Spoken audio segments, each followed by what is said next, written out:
Hi, I'm Leo and welcome to another Market POV. Today is February 6th. Today was a good day for stocks as volatility index falls down, S&P and Nasdaq both go up. However, the Dow Jones does take a hit. This is really interesting because we get initial jobless claims today which went to 219,000, which was 11,000 over the previous report as well as 5,000 over the expected increase.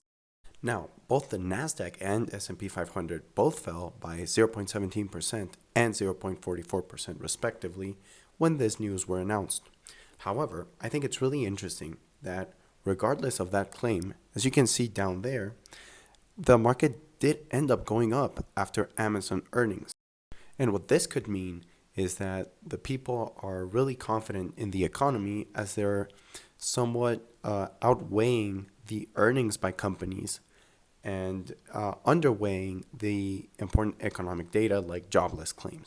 Now, it's important to note that this isn't an absolute, as tomorrow we're getting the unemployment rate in the US, which could tell us more important and in-depth data as to how the economy is behaving. Now, moving towards stocks, we can see that Amazon had a really good earnings report, beating top to bottom on their estimates.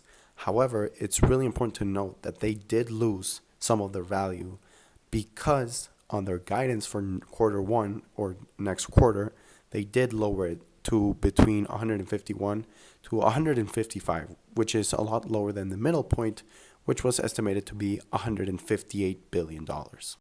Nonetheless, many other companies had really good days by beating their all-time highs, some of these being Costco, JP Morgan, Walmart, and Philip Morris. And it's really important to mention that Palantir had a really huge increase today by over 9%, which was the highest in all of the Nasdaq 100 Composite Index.